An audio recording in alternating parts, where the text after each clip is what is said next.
You can pay over UPI with your credit card, and I have been speaking to the person who created this system, Dilip Asbe of NPCI. Also with me, Parag Rao of HDFC Bank, Akhil Handa of BOB, and Kunal Shah, founder and CEO of Cred. Gentlemen, thank you for your patience. Mr. Asbe, you know, how will now the bulk of cards, probably 90-95% out there, are Visa MasterCards? Will this system be open to them eventually? Is this a dry run with your own card and they will be brought in?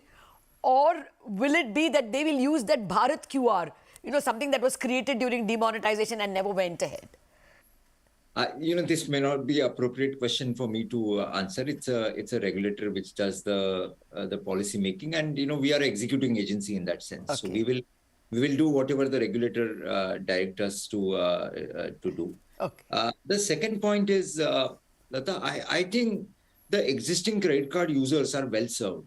I personally think that, and I would just like to go back what Parag said. I think now we are looking at, with this facility of the fully digital onboarding, fully digital journey, we can give a smaller credits to the millions and millions of Indians, right? And technically, as a country, the credit is so critical for our country to create this consumption economy.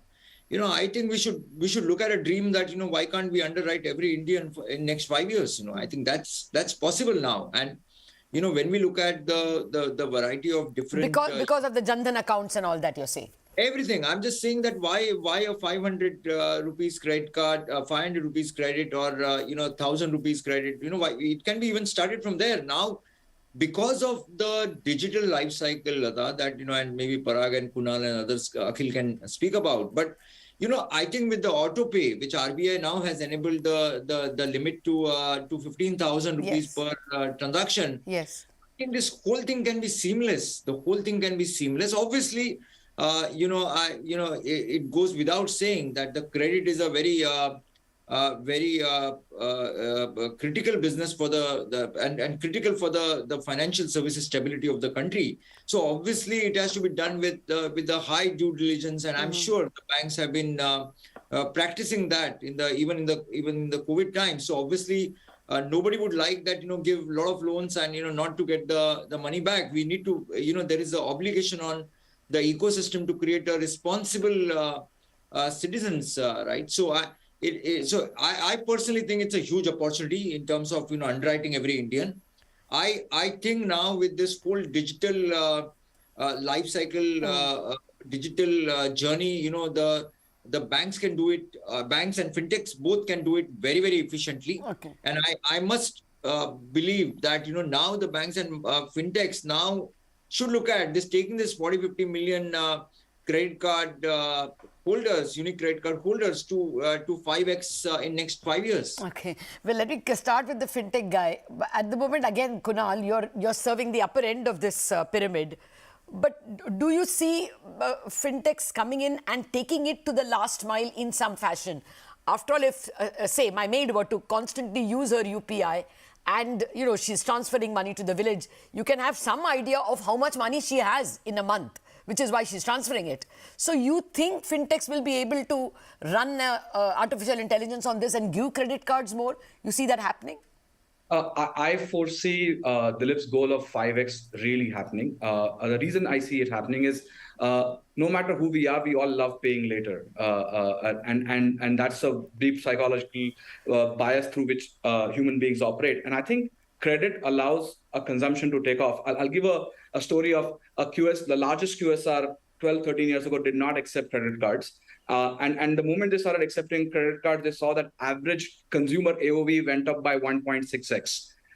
What happens is the consumption economy will start seeing both loops in going in where merchants requesting for cards and consumers wishing to pay through credit cards. And therefore, very soon, you will see as soon as the barrier to issue, the barrier to repay, the barrier to kind of use the ecosystem in acceptance, all of this are systematically going down. I foresee that this is going to happen. And fintechs need a business model. The MDR does help versus the current UPI thing, which currently has enabled the country to take a big thing. But if you have to make financial sense of going forward, credit will have to play a very big role. Yeah.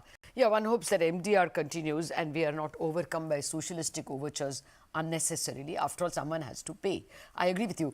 Parag, do you genuinely see this expansion of credit card issuance, maybe of RuPay cards? Is this an attractive proposition? What number can you throw? Nice question. Well, irrespective, I mean, I think look at the ecosystem level with the expansion of UPI and the whole millions of customers. Dilip mentioned 250 million customers who are now used to electronic transactions. Any which way, I will expect that the credit card market will grow.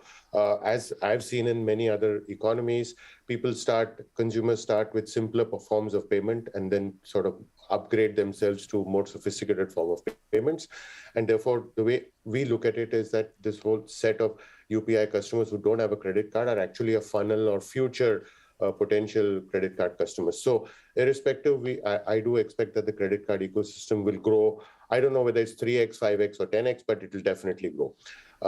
This initiative of linking the RuPay credit card today to the UPI, I think, is only going to be one more means in which banks will be able to look at small credit, people who erstwhile you would not want to who didn't give credit cards. What I think banks will have to do is their own underwriting methodology, conventional methodology which we use today. I think we'll have to take a slightly different. We've got to take a slightly different way of looking at things.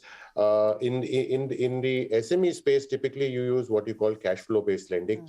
The underlying UPI transactions of a customer today give you that visibility into not just what's happening in his account, but also the kind of flows, where he's spending, etc., etc. So cash flow based lending, it's a new way of underwriting customers. I think will have to be sort of adopted more and more. Okay, but yes, I definitely see an expansion of the credit card base. I see an expansion of consumption, as Kunal and even Dilip were mentioning, with the advent of credit. So they will all look to you only, I'm Parag. bullish on the kind of. This onus will have to be borne by a person like HDFC Bank, digitally savvy, and now, next only to SBI. SBI doesn't have cards, so the responsibility is squarely going to fall on you to deliver. Beware of what number you are throwing. But anyway, just a word. Are you aware of are you aware at all of what Visa and Master could be doing? I mean, that is the vacant seat in this panel. I should have called one of them, couldn't get through. You think that Bharat QR comes or they get in here? Any idea at all, Parag? I wouldn't be able to speak on their behalf, but this much I do know. I think Dilip has built an interoperable system, and if required, sort of most other schemes could sort of get onto that. Okay. So I'm hopeful that the entire ecosystem could sort of join this program. Okay, next panel should be with one RBI and one card issuer, I guess. Akhil, what's your sense? The public sector banks actually do the last mile in several instances, not to take away credit from HDFC Bank, but you guys do. Are you seeing that RuPay will edge out other cards? You will issue more RuPay than Visa Master simply because probably it has more advantages now? I think there is, we are looking at a lot of variables coming together, and now fundamentally what we're doing is we are putting two rails which operate very differently, or up till now have operated very differently, and we are juxtaposing them to each other. Now, what that will, to my mind, do is harmonize some of the operating rules of both of them. Okay. And given that UPI happens to be the dominant way of payments today for the retail customer, I think the credit ecosystem will start moving in that direction in terms of harmonization. Okay.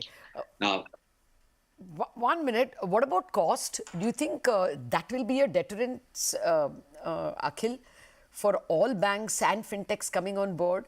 I mean, I think it is still again it's for Dilip and the regulator to look at what the commercial structure for this is. But to my mind, you will have to compensate because credit operates in fundamentally different ways than debit instruments. Okay. And what you're doing now is you're bringing through a same form factor credit and debit instrument. Yes. And it has been tried, in different parts of the world, including in India before. The UPI also had an OD, but with very limited success. But I do think this time it will be different.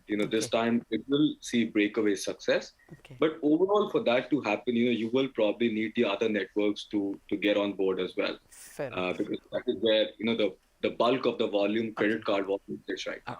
Okay. Thank you, gentlemen. Unfortunately, out of time, but I have a lot more issues. And so I'm taking a rain check from all of you, especially Dilip Asbe. We have to still discuss, whether we get to the situation which you see in foreign countries. You actually don't carry a wallet, Kunal, don't you? When you go, say, to London or any of those countries, tap everywhere for your tube ticket or whether you're buying a water bottle.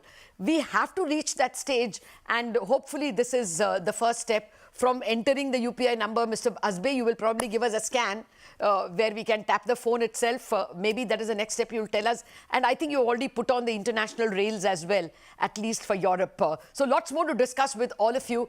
I'll take your permission for another day. Thank you very much for watching this special and very interesting show, I should say.